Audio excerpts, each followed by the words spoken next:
Hey guys, we thought we were meeting this week, but we're not. I was thinking about Proverbs 19:21 says, "Many are the plans in the mind of a man, but it is the purpose of the Lord that will stand."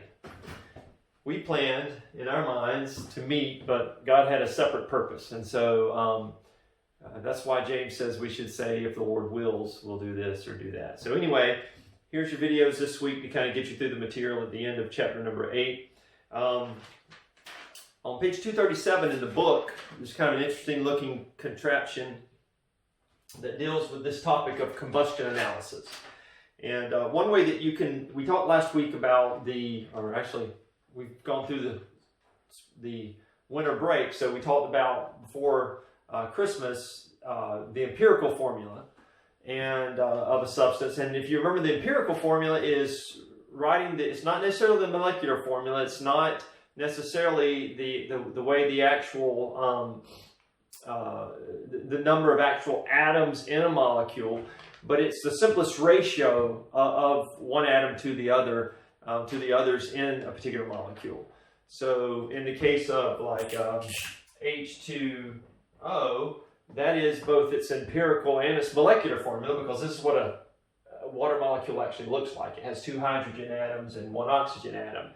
However, if you have a substance like H2O2, that's its molecular formula, 2 hydrogen atoms and 2 oxygen atoms, but its empirical formula would be that, because the ratio, it's a 1-to-1 ratio, and so for every 1 hydrogen atom, you have 1 oxygen atom. So we talked about empirical formulas last week, and so combustion analysis gives us a way experimentally to determine the empirical formula of a substance. And so if you'll look at the contraption there, you'll see that in that diagram on page 237, you basically take an unknown substance and you combust it, and you use material that is hygroscopic, right? That's what you have in the first area there, where the tube kind of dips down. You have that hygroscopic material. Remember, that's material that's very good at absorbing water.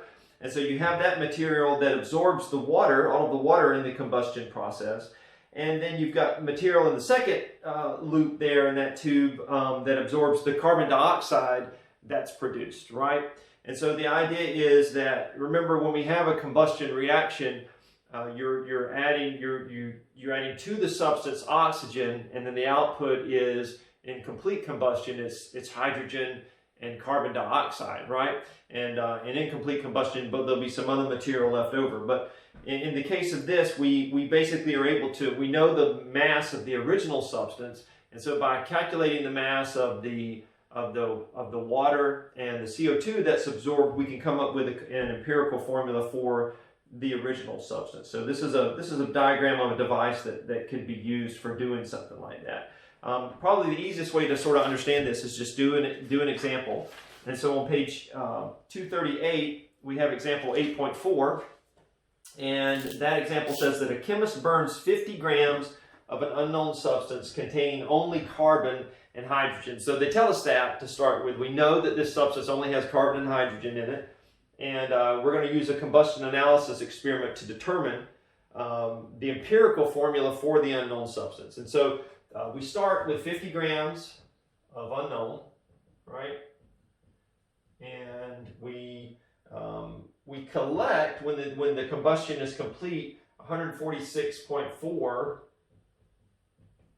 grams of CO2, and then 89.9 grams of water. Okay? And so then the question is, what is the empirical formula of the substance? All right, so what we want to do first of all is we want to determine how many moles of carbon dioxide do we have, and how many moles of H2O do we have. And we know how to do that. We should be able to do that in our sleep now, right? We've got to figure out the atomic mass of carbon dioxide and the atomic mass of water. And from that, since we know the mass of each of these, we can calculate the number of moles that equates to. And so for CO2, remember, C has an atomic mass of 12.01 plus 2 times the atomic mass of oxygen, which is 16. And so that gives us a total of 44.01 grams per mole. For every mole of carbon, I'm sorry, for every mole of carbon dioxide, we have 44.01 grams of carbon dioxide. We'll go ahead and determine then how many moles then we have in our experiment. If we started with if we ended up with 146.4 grams of carbon dioxide, then that's going to be, we multiply that times 1 mole over 44.01 grams, and we get 3.327 moles of carbon dioxide. Okay, so that's how many moles of carbon dioxide we have. I'm going to write that up top here so we can keep track of that. Moles of CO2. All right, so now let's do the same thing for water. And when we figure out the atomic mass of water, we can determine that water is 2 times 1.01 plus 16, and so that's going to equal 18.02 grams per mole for water. And then converting 89.9 grams to moles, we get 1 mole here over 18.02 grams. And so that's going to equal 4.99 moles of H2O. All right?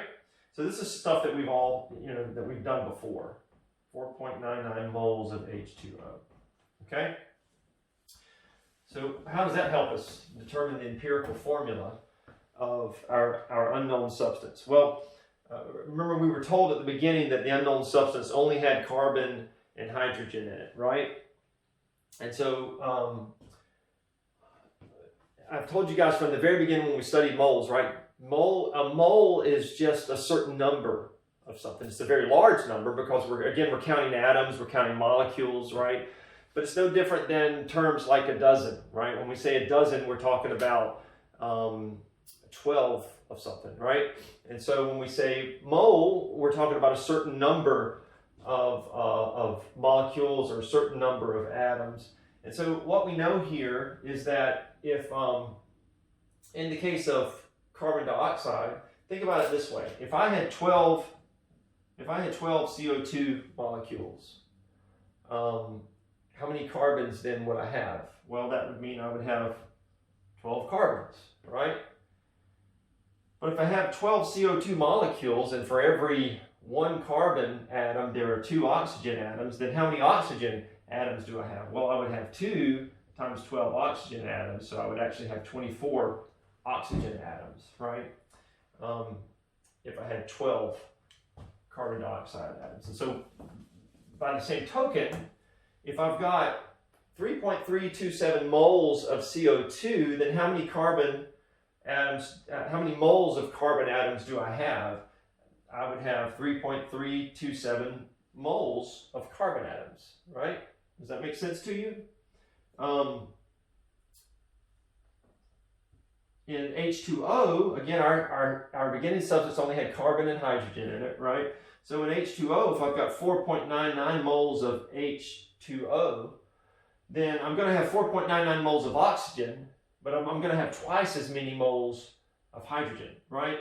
So I'm actually going to have 2 times 4.99 moles of hydrogen, which is going to equal, where's that number? 9.98 moles of hydrogen, right? So we've got 9.98 moles of hydrogen, we've got 3.327 moles of carbon, right? And so we can get a ratio for these two and say that the ratio, whoops, I always want to write ration instead of ratio. The ratio of H to C is 9.98 divided by 3.327. And so that's going to equal 3.00. And so what that means is that for every 1 carbon atom, we're going to have 3 hydrogen atoms in our compound. And so the actual empirical formula would be CH3. Okay? So that's the answer to that problem. Let's do one more because they can get more complicated than that. With this one, we knew that the initial compound only contained carbon and hydrogen. And so the next experiment, we don't know that. So let's see, so not the next experiment, the next example. The next example, they don't tell us that it's only carbon and hydrogen. So let's do the next one, which is example 8.5 on page 240. And so that example reads, a chemist burns 75 grams of an unknown substance. All right, 75, we'll just write it all up here this time. 75 grams unknown. That's what we start with, some unknown substance, 75 grams of that. The complete combustion of that substance produces 85.7 grams of CO2, and it produces 43.8 grams of H2O. All right, so what is the empirical formula of the substance that we burned at the very beginning, right? The unknown substance here. We're going to do the same thing that we did before, take the same exact steps to determine the number of moles of CO2 that this represents and the number of moles of H2O that represents. And so we already figured out the atomic mass of each before, so we'll just go ahead and do the calculation. 85.7 grams of CO2, 1 mole over, what was the number, 44.01 grams. So that's going to equal 1.95 moles of CO2. All right, so that's what we collected after the combustion of the unknown substance. And then as far as water goes, we have 43.8 grams at the end here, and we multiply that 1 mole. Let me just, for clarity, this was 1 mole of CO2 and this many grams of CO2. Here we have 1 mole of H2O is equal to 18.02 grams of H2O, and so then that comes out to be 2.433 moles of H2O. Okay, and so we will write that down here. So the number of moles of CO2 that we had were 1.95 moles of CO2, and then 2.43 moles of H2O.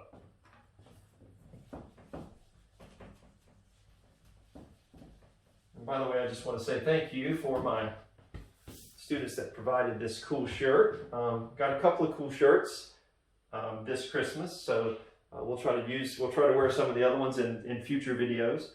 I wear this shirt periodically. Remember that, because we're going to see it again, but a little differently. So anyway, there are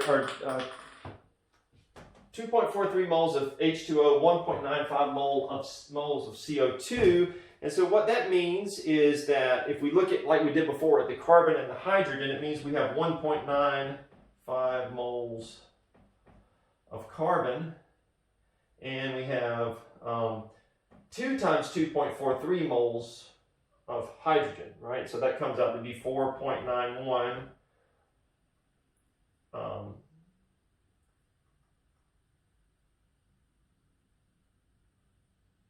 I'm sorry, 4.86. I was like, that doesn't sound correct, quite right. 4.86 moles of hydrogen, okay? So far we've done exactly the same thing that we did in the last experiment. But here's what we need to know. Was the original substance, did it only contain carbon and hydrogen like was the case in the previous example? And how are we going to figure that out? Well, we can figure that out by determining how many grams of carbon and hydrogen were produced, right? And so how would we do that? Well, we would say 1.95 moles. We know when we look at the periodic table that for every 1 mole, right, we have 1.95 moles of carbon. For every 1 mole of carbon, we're going to have 12.01 grams of carbon, because that's the atomic mass of carbon. And so that's 23.4 grams of carbon. All right. And what about hydrogen? Well, if we have 4.86 moles of hydrogen, and we know that for every 1 mole of hydrogen, we have 1.01 grams of hydrogen, then we can determine that we have 4.91 grams of hydrogen produced in our experiment, right? Well, if we add these numbers up, 23.4 plus 4.91, 4 grams plus 4.91 grams. What number do we get? We get 28.31 grams. But how many grams was the unknown substance? It was 75 grams, right? So clearly there's something more than just carbon and hydrogen in the original substance. Well, one of the things that our problem told us is that, notice in the original wording, it says the complete combustion produces 85.7 grams of carbon dioxide and 43.8 grams of water. Nothing else is produced. All right, so we know then that if we add up the amount of carbon and the amount of hydrogen that was produced, if that mass does not equal the mass of the original one, then the only other element that can be in there is going to be what? I thought I heard someone say oxygen. Excellent. Whoever that was. Very good. Thanks for screaming so loudly too, since we're miles and miles away from one another. So it's got to be oxygen, right? Because that's the only other thing that we put into this system. We had the unknown substance, and we added oxygen to it, and all that it produced was CO2 and water. So the leftover mass has got to be oxygen. So how much oxygen is in the leftover mass? Well, the amount of oxygen left over is going to be 75 grams minus the 28.31, which was how much carbon and hydrogen were produced, right? And so that means that 46.7 grams of this unknown substance had to be oxygen, right?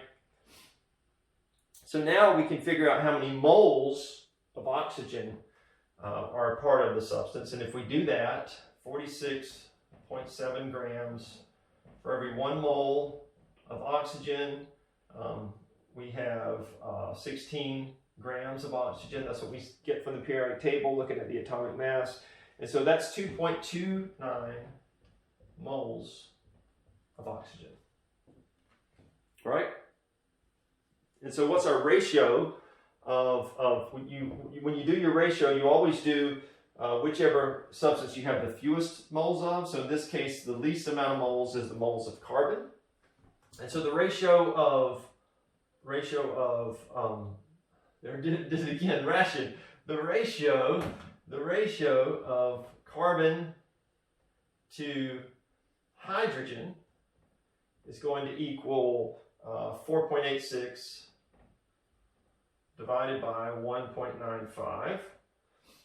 And so I should have put it the other way, actually. Hydrogen to carbon, sorry, because we're doing hydrogen on top. So hydrogen to carbon is going to be 2.49. And then the ratio of oxygen to carbon is going to be this number here, 2.92 divided by 1.95, and that gives us a number which is 1.5. Okay.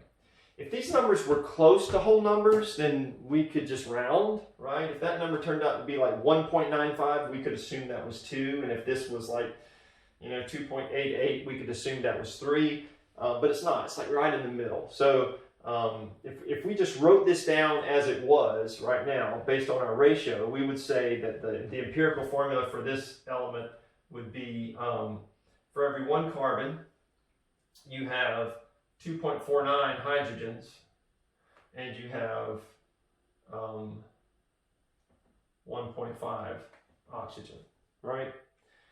Well, that's not, we can't do that. You have to use whole numbers, right? We can't have half of an atom there, or 2.5 atoms there. So what do? We're going to multiply all of these numbers on the bottom here by 2. So we're going to say, so that we'll get whole numbers. We're going to say 1 times 2 for carbon. We're going to say 2.49 times 2 for hydrogen. And we're going to say 1.5 times 2 for oxygen, right? So our final empirical formula is going to be C2H5O3. And that's our final answer. All right? So there's a lot of math in that, right? And I don't want you to get bogged down in the math side of it and just view this as some big math problem that you remember the steps for. You gotta realize what we actually did, right? We took it on the unknown substance, and we burned that substance in an environment where we could capture everything that came out, right? And we, with the unknown substance, since all we added to it in order to combust it was oxygen, and all that came out of this process, it was complete combustion, right? And so all that we got in the final output of this process was carbon dioxide and water.